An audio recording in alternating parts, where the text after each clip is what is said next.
Okay, just a quick look at GoFormative as an assessment tool. Signing up is quite easy and straightforward, and you can do that through the Sign Up tab on the top right. I'm going to sign in because I've already signed in before now, and I've been using it.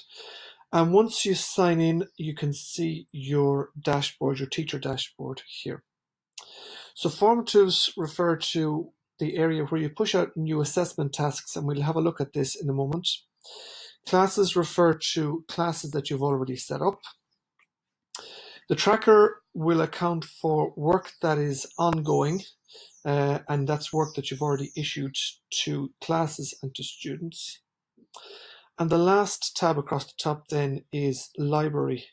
And a library is where teachers input or upload work that they've already created, so assessment tasks that may work for your subject area and what you're working on. And you can quite easily search through search titles, authors, and descriptions. Okay, to go back to classes for a moment, as you can see, there's integration with Google Classroom and with Clever, so both learning management systems that you may or may not be using at school. So if you are using it, there is easy enough integration there in terms of bringing over your classes that you have already set up on those external platforms.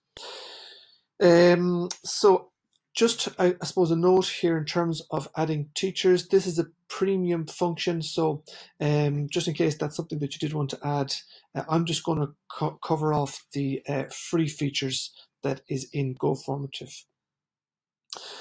Okay, so setting up a new class is quite easy. You can see on the left-hand side here, you've got the tab for new class.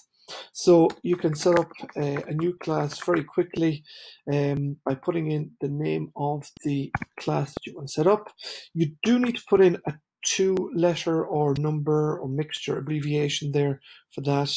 And if you want to pick a color, you may do so, and that will create your class very quickly. In terms of excuse me, adding students,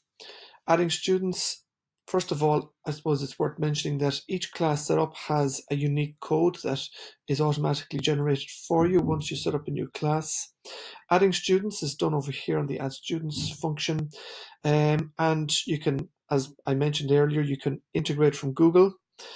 You can, if you have already got some other classes and want to copy those over, you can do that. You can manually create accounts, or you can share the code with the class, and the students, once they log in, they use that code and they automatically populate in your classroom.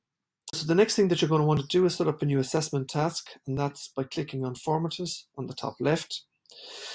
Clicking New Formative, you'll see that it opens up a new set of options, which is Edit, Assign, and View Responses. So we're going to work through it in that sequence.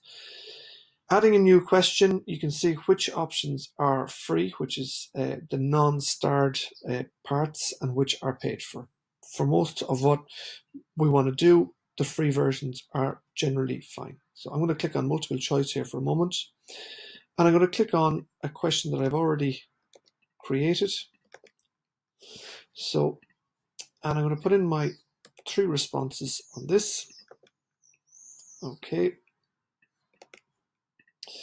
And once I have this done, then I can populate this and assign this out to my class. Okay, so once I've that done, I'm going to click then on the one that's correct. Don't forget to add in a title here for your assessment type. Okay, once I have that done, then I've clicked on the option that's correct. And I'm now going to assign this then to one of my classes that I set up. In this case, it can be assigned to my 3rd year technology class, which I've pushed out. And then once this is pushed out to the class, I can view my responses here or in the tracker, which I mentioned earlier. Equally then, you can, in terms of privacy, you can hide names, and equally, if you want to export, there's export options here in terms of creating a spreadsheet or exporting to Google Sheets. So that's a very quick overview of Go Formative as an assessment tool. Thank you.